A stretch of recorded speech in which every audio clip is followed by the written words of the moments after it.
Thank you, Lynn. I don't wanna think like that I look like that. But thank you, because that is the truth. I don't know about you guys, but I'd like to pick things up, especially if I've been gone, and then come home and start a new project, and of course, the whole thing explodes. Okay, Lynn, yes. So this weekend was kind of fun, kind of different. I'll share this with you while we wait for people to load on. I ended up at Cali Quilts in Rancho Cordova in the Sacramento area. Now, they are moving within the next week or so, but I have to tell you, I walked in and I couldn't believe the store. It it's magnificent. I mean, it's huge, huge. And not only do they sell machines, but they also have an abundant array of fabric. I mean, tons of fabric.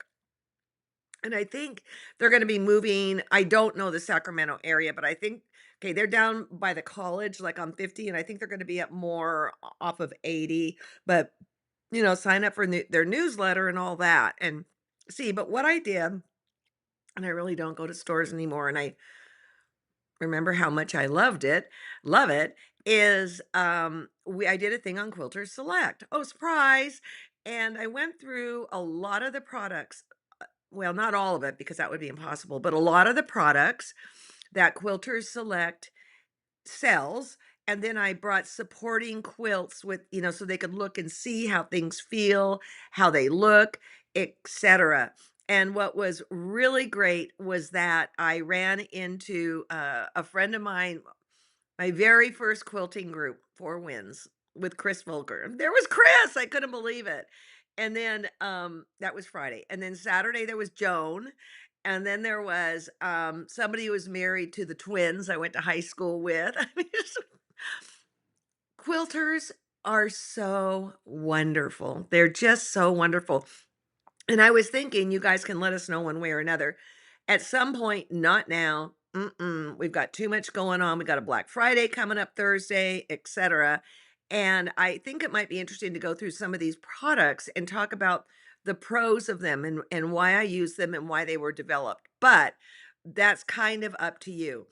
And then lo and behold, I don't know if you know, but Lennox, Adair's daughter, is in comp cheer, and they happened to be in Sacramento this weekend. And so it was fantastic because we could go see them. And now I get in there and it's like the noise and the this and the that. I am like so grateful that I'm not a mom and I have to be there the whole time. The only casualty in that group was somebody threw up on somebody. It happens. The show must go on. All right. Okay, so today, very excited about the interview that I got with Lauren Vlcek. She quilted next year's Becky Goldsmith's Our BOM Game On. And when I asked her, do you have, you know, great images? Yes. Could you talk about the different things you did? Yes, and ultimately, she started teaching, and I was hearing things I had not heard before. So today is really, really worth your time. But before we get on with it, I want to show you some of, oh, some of my granddaughter. I don't even know if she's in that picture. Um,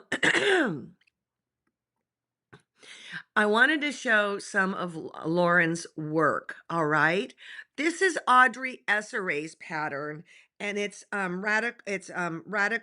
radial, I say radical, radial quilts. But Lauren sewed this. Now Lauren does quilt for a living, and we will get into that. But I wanted you to see an example of her work to understand the train she's going to be taking us on. And Audrey Esseray, her pattern, she's with Cotton and Bourbon. I don't know if that rings a bell with you, but she's pretty well known within the modern group. We did a show with Audrey, and I hate to tell you, I'm not sure if it has aired yet or not.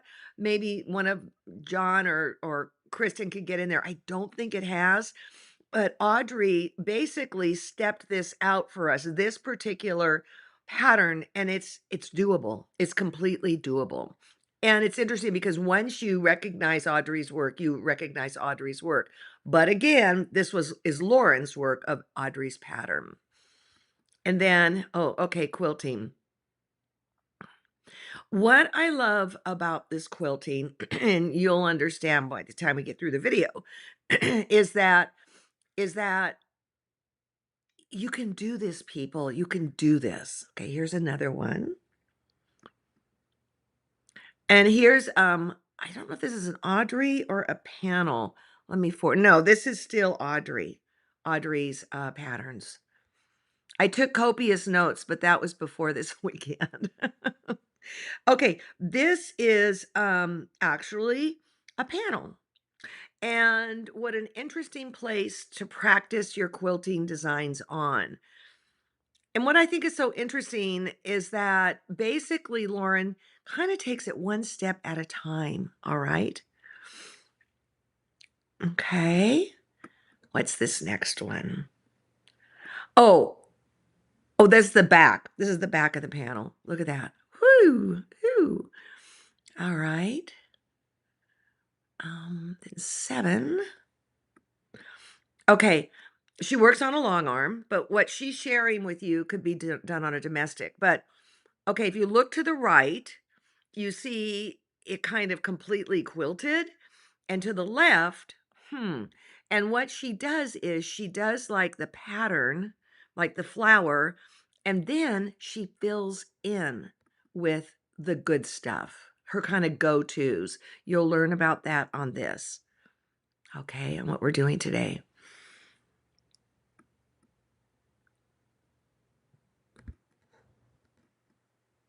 Oh, I have 2 of the same thing. Wonderful. Oh, there we go. Whoopsie, whoopsie. Okay, here is just practice doodling. This is a piece top, I'm very, very sure. Again, I asked Lauren to only give me pictures of stuff she's done from beginning to end so that we could, keep it real clear that look, this Lauren's got chops, but her primary thing is quilting. How beautiful. How lucky. And we almost didn't get her. Why does that keep coming up? Good grief. Okay, here we go. There's the back. So you can kind of see the flower motifs and then how she fills in with the feathers.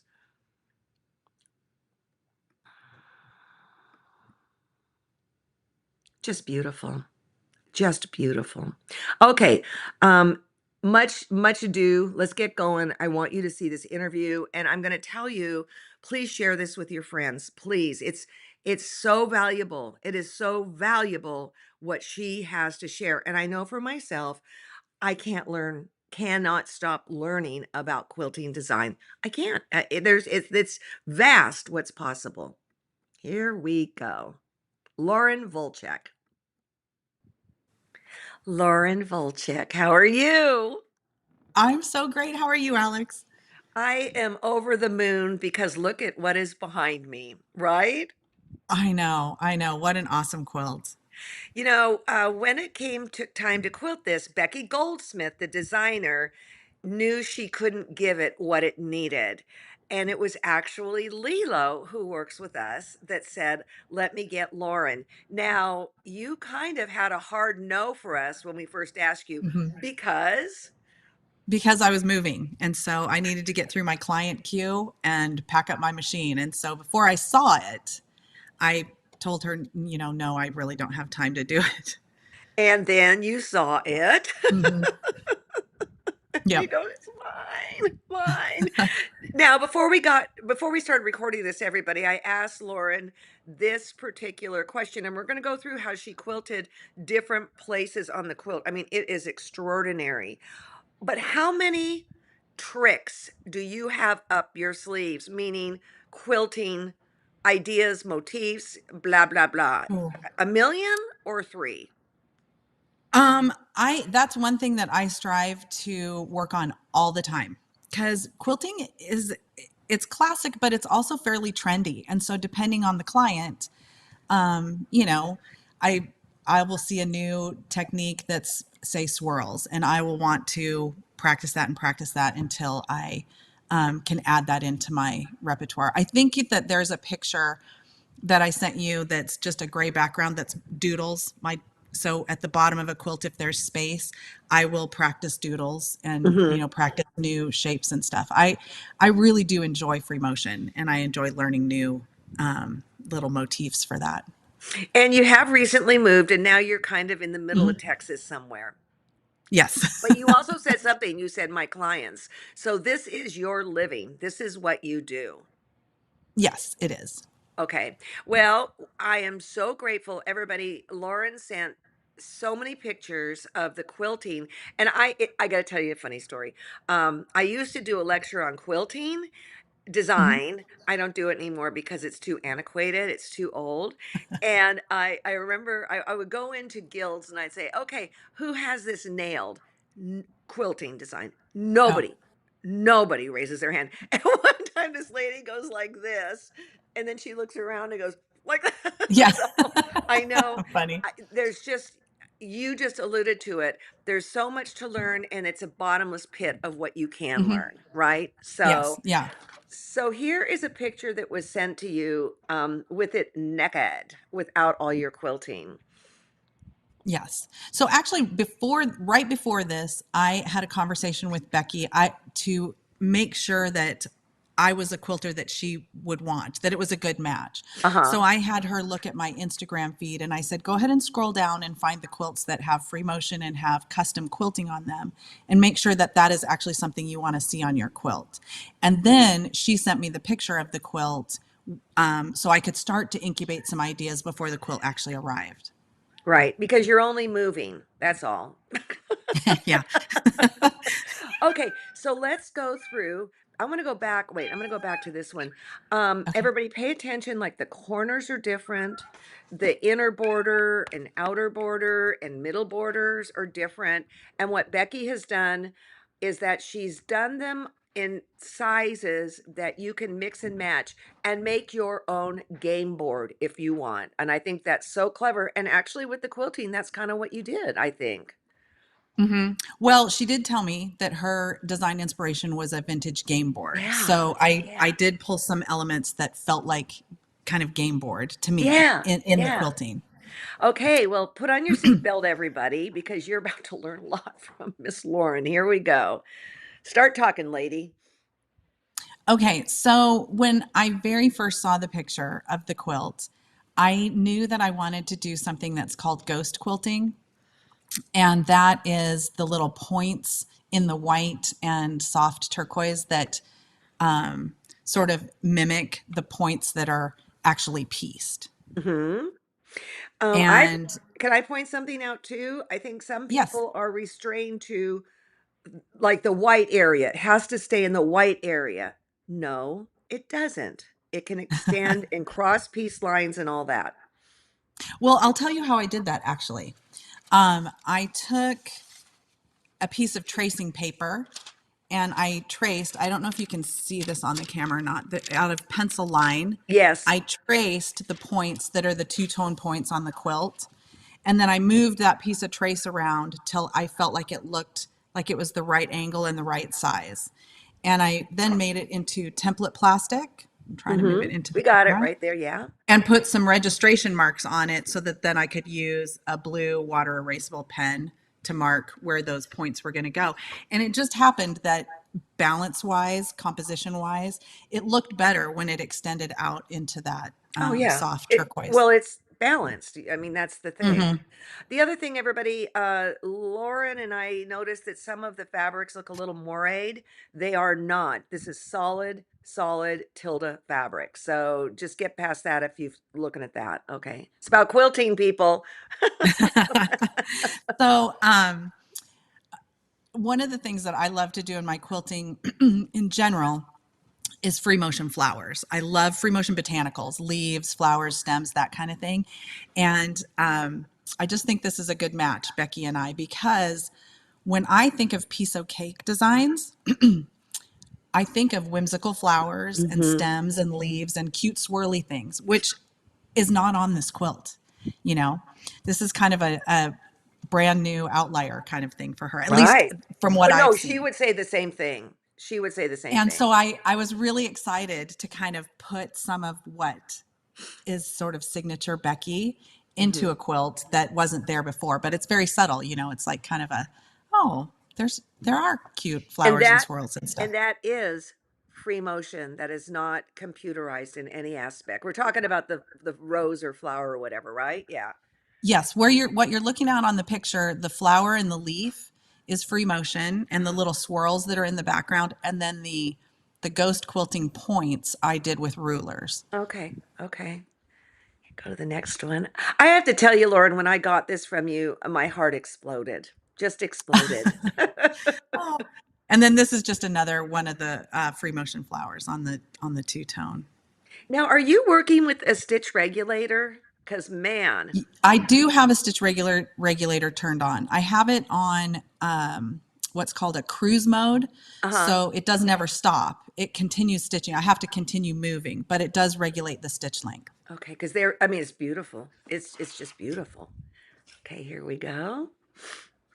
So on this picture, the reason I picked this picture is because there's some people call it piano keys. I was thinking of it as stripes in the green. Hmm. That is very kind of Parcheesi board to me. I put those in there because that looks like a game board kind of element.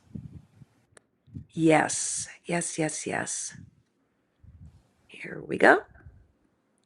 So in these other points that I was in my mind thinking of as striped points in the center motif, they just had the opportunity to kind of do some classic sashing motifs. So some ribbon candy and some swirls and the stripes.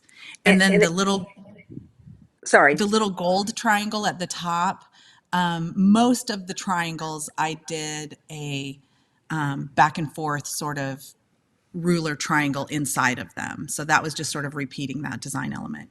Now, do you typically stitch in the ditch? Yes and no. I do stitch in the ditch when I want everything to sort of lay down flat. I don't Hmm. like when the seams kind of poof out. Hmm. So if I had done all of this quilting without quilt stitching in the ditch, you would have seen kind of a poofy seam in that triangle, which I don't like. Okay, okay. Here we go. And would you do that first and then add in the other stuff, right? I kind of do it as it comes. I Oh, don't want really? to go Okay. back and forth on it a lot. So Okay. if I outline it all at once and then do one stripe, then to move to the next one, I have to go over it again. And I Mm. want to minimize, going over a space multiple times Single as much as I can. layers as much as you Yeah, can. Yeah. as much Okay. as I can. Oof. So, so this one shows the very center, that sort of chocolate brown square with the circle inside of it.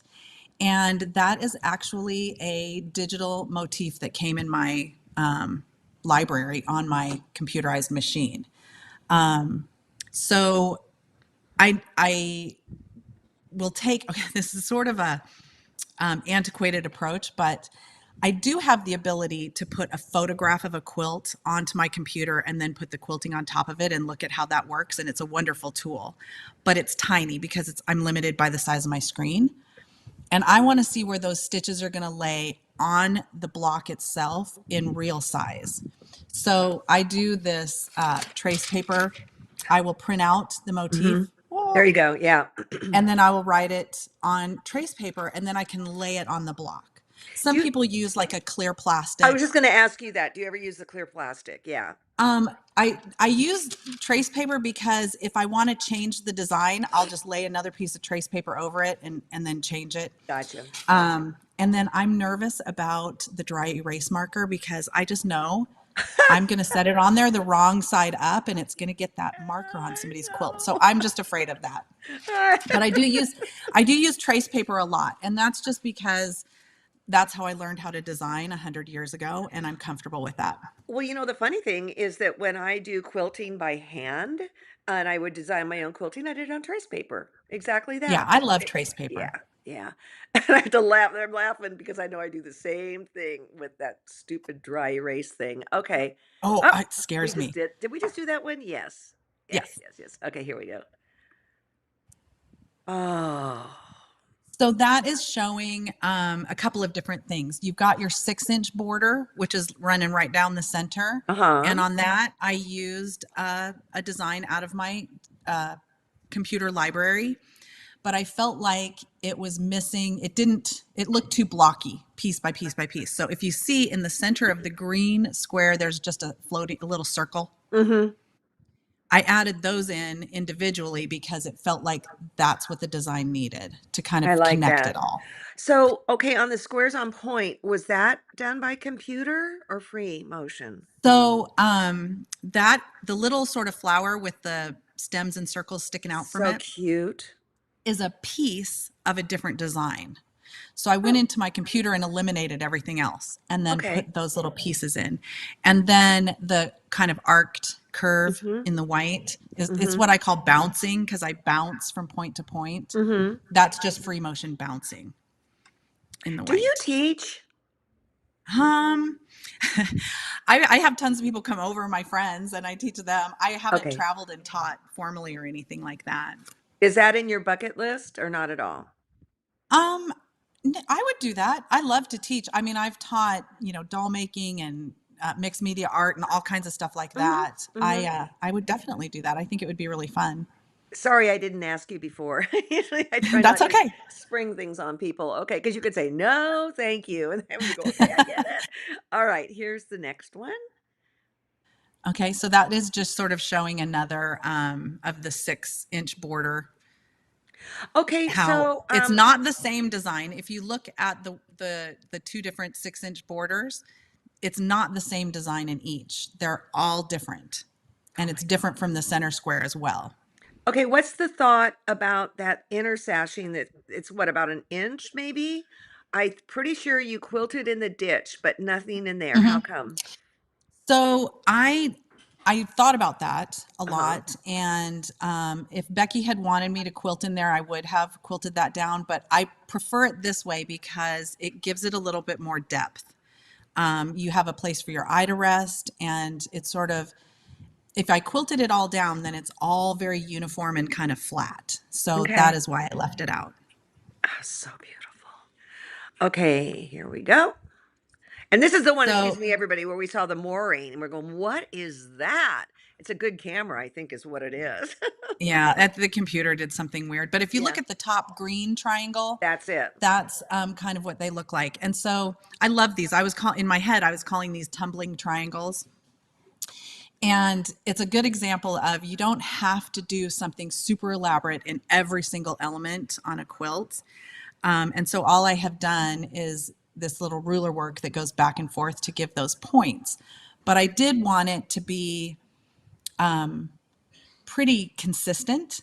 So again, I took and made a little template plastic, and then Hmm. hopefully you can You see can, you that there's can. holes, Yeah. that there's holes in them. So I took a teeny tiny hole punch, and then when I would get to the triangles, I would take my white pencil and put a dot. So I knew exactly where to pivot to get those ruler lines in the same spot on all of the So triangles. one of when I used to teach my class that's antiquated, one of the things there were two things I said. Basically, you want, and I would like your opinion, you want equal amount of quilting over the whole thing, and you want to mix the geometrics with the curves. They help each other. If you had put curves in those triangles, it would have been weird, I think.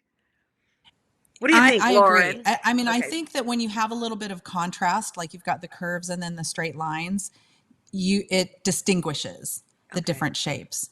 Okay. I'm on board a little bit with even quilting, but then leaving out the brown border is kind of an outlier to that because it does give Okay. a little dimension when you leave out the quilting. Yeah. So, I mean, to me, they were just kind of my like, Yeah. for sure, I would have done the ditch on that, which you did too. Like, for sure, I couldn't have done this period. So let's get that straight. Okay, here we go. Oh, is that the one we just looked at? No. No. And you can see that in that one brown that's a little bit bigger, you are doing little swirls and you're doing that free freaking motion.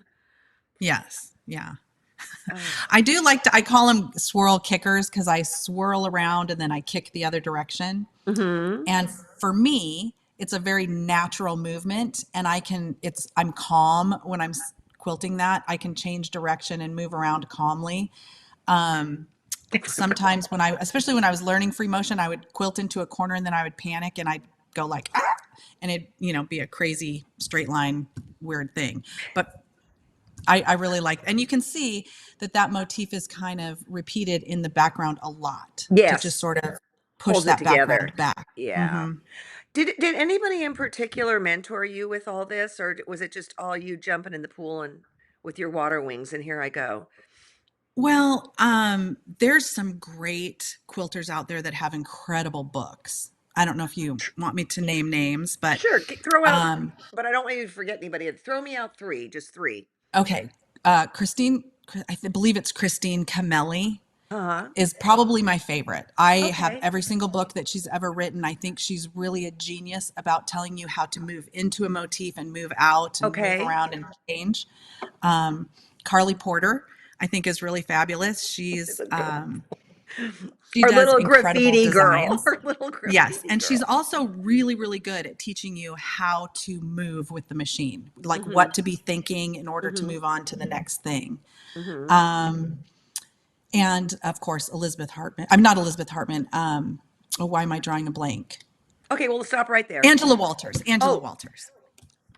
Angela has done some of my work, and I will tell you, one quilt I got back and almost started crying. It was so beautiful. It was just, Oh, and I've never met her. I've just seen her on, she's a good guy. she is just charming as heck. Yeah, So, yeah, yeah. yeah. She's a good guy. Okay, here we go. Okay, so one thing that I loved about Becky's quilt is she has these four cornerstones that are all different. So that was kind of a chance I wanted them to have a continuity of design, but they're all different. So this is one of Mhm. the cornerstones. And hey, everybody, notice too that Lauren is doing thread color changes. Just notice. Oh, that's true. And that was a request. Becky had that request. It was a design Okay, decision. okay. And I totally respect that because the colors of this quilt are such a powerful part of the design. I Mhm. didn't want to change that. So wherever possible, I changed colors and I used 14 different colors. And Um, what weight and what thread? okay. I am probably going to get emails on this, but I love a polyester thread Oh, that's what I for a was lot gonna. of reasons. Yes, For a I lot love of 80 reasons. weight poly. And and I use a thread that behaves like cotton in terms of appearance because it's matte. Mhm. Um, it's a 50 weight poly. Oh. It's called So Fine by Superior Threads. They have Mhm. great colors and it is stronger and more flexible than cotton, but it also is far, far less linty, which is good for my machine. I'm gonna tell you right now, I use a Quilter Select, of course, 80 weight, and, Hmm. I love it because I don't really wanna look at my stitching, I wanna see the indentations, and Yep. and thank you, Bob Purcell, for teaching us that, Hmm. polyester is no longer a four-letter word like it was 30 years ago when you went to, House of Fabrics and it was a bin of 25 cents. Completely different. Yes, Okay. yes. And we had a discussion about that, Becky and I, Did because Becky flip about that or not? Because she's a no, she didn't. purist. She Okay. gave me a suggestion of the thread she wanted me to use. And then Mhm, I said, well, this is what probably 90% of the time, mhm. what I use, and this is why. And she was like, okay, that's fine. Okay. But like you said, I do use 80 weight if I'm doing a heavy amount of quilting and we just Mhm, want mhm, texture or something like mhm. that. So, and this is another one of the cornerstones. So again, sort of repeating that element in the triangles and in the background. Okay, so then here's the whole enchilada.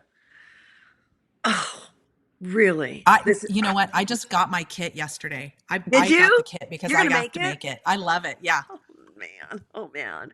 Okay, couple questions for you. Batting. What are your thoughts on batting? Well, Becky had a batting that she wanted, Mhm. and I have one that's comparable. So Okay. it was just sort of a medium density cotton is what we Okay. used on this. It wasn't, I know right now the trend is to use cotton and wool and do super poofy quilting. And that just wasn't the direction she was going. That's not me So either. I usually talk to my clients because there's like with thread, there's different times you want different battings. A lot of the ones that I do that people are going to do as a show quilt, they like a wool batting. Or if it's a holiday quilt and it's going to be folded up a lot of the time, because wool does not have a memory like Okay. cotton, so you can steam it and those creases come right out. So Okay. that works great Okay. for show quilts and stuff. But for me personally, just my personal preference when I'm doing my quilts, I love a cotton batting. It's timeless to me. I like the flatter, little bit flatter look. And so, it depends on your preference. Yeah, I like the flat look too. All right. How do people get hold of you to quilt for them? And then how do you determine if you're the right fit?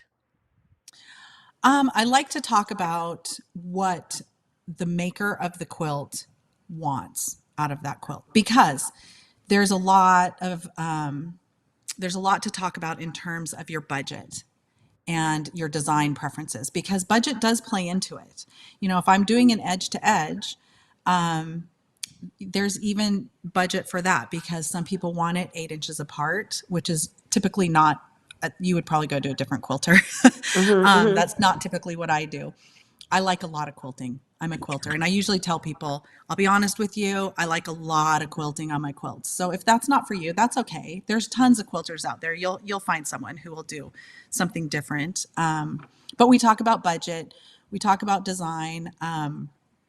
I do love to use contrasting thread colors. That wasn't appropriate in Becky's quilt, but there have been several times where I've really kind of talked a client into, they've got a predominantly black and white quilt, and I'll talk them into using hot pink thread, and I think it's fantastic. So, we have a lot of that kind of discussion. How long you been doing this?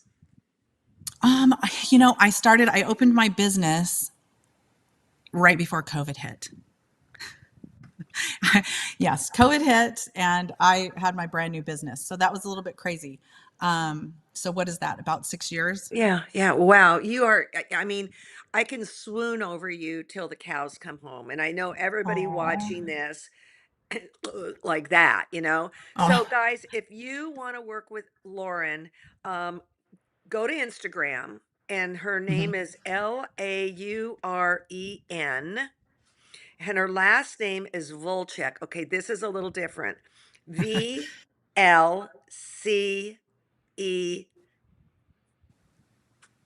That's wrong. No, that's right so far. No, Vleck. No, Okay, well, what, Lauren? What is? it's Okay, listen, it's I'm V. dyslexic. Okay. Yeah, it's V like Victor, uh, Lcek. okay, I have one too many C's. Okay, you were very easy And to find. Excuse me, I if asked her for her website, and she'll direct you to that. But this is long, huge. The easiest way is Instagram, Lauren Volchek. yes, so if you search Lauren Volchek or quilting outside the blocks, either one of those. Awesome. Well, from the bottom of my heart, thank you so much. And I know Becky loves this quilt. I mean, Oh, that makes me so happy. loves this quilt. She it was funny when we were teasing her. Well, it's not a bunch of applique, is it? Oh, there's a little bit, but no, you're gonna piece your little brains out here. Yeah. So thank you so much. And feel free to share this any way you want, etc., Okay. etc. All right. Bye, Bye. Alex. Bye-bye. So how about that? I loved this interview. Some questions came up, and I want to make a couple comments before I show you something else. I agree that quilting design is a bottomless pit. It just goes on and on and on and on. And I adore that Lauren wants to keep learning, learning, learning. That's what we all need to be doing. Okay, the other thing that was not said in here, but was said, I was taking little notes here when we were preparing, I kind of got into it with the stitch regulator. But when people do free motion with their beautiful hands that God gave them, it's not going to be perfect. All right. You're going to get a homespun look, which to me is very desirable. If you're doing something programmed, it's being done kind of by a machine, right? So you'll get a much better stitch. She will even get into what is important to you. I like the homespun, but I had never thought of that before. And it was like, oh, okay. The long arm, she is on a handy quilter. And yeah, we talked about thread color. 2026 BOM at thequiltshow.com. Now, we have I don't know if we have any solid kits left or not, but please, please go get one today if that's what you want. We also have a print kit. And I'm going to tell you the print fabrics are I think coming in the warehouse today. Personally, the digital image that we were sharing with you no. So, it was too I don't know, you just can't get it like the quilt hanging behind me. So, I actually have Becky's quilt here out of her stash, her prints, and I will tell you that Kristen did a bang up job. They will not match perfectly at all, of course not, but let me show you how beautiful the prints are. And if you're a little shy about quilting, you might want to think about doing the print one. But I mean, oh, it's just is fabulous. Is it going across the screen? Yeah. It's just fabulous. So, this is all getting into the warehouse today. We'll get it in your hands. Let's look at the middle before the whole thing starts. Show you something funny in a minute. There's this. So John saw the back of it and he goes, that's our block of the month from Becky. No. Oh, both kids are here. Yay. That's what I wanted to know. All right. So, because quilting is a bottomless pit, okay, well, I'm going to say this. I didn't mention this. When I was in Sacramento, Jenny Lyons stopped by the store and we went out to lunch. And guess what? We talked about quilting. And it's interesting because if you've ever had the opportunity to take a class from her, she's also known as the quilt skipper. She has a whole lot to say about machine quilting. And she's traveling a lot, a lot. And so she's someone you might want to also have come to your guild or wherever. But I just called her this morning before we started and I said, "Hey, Jenny, let's do something next Monday, like we did today with Lauren, because it is such a bottomless pit quilting design. I want to know your 10 cents." So she is going to watch this at some point today and then give us her 10 cents. And I think it's a lovely way to wrap into Thanksgiving, which we would be celebrating at that next Thursday. So much to be thankful for. And I know that's a United States thing, but so much to be thankful for. All right. I think we are good. Please, please, please, please share this because it's a bottomless pit. And I will see you next Monday. Thanks for choosing to hang out with me. I know you got a choice.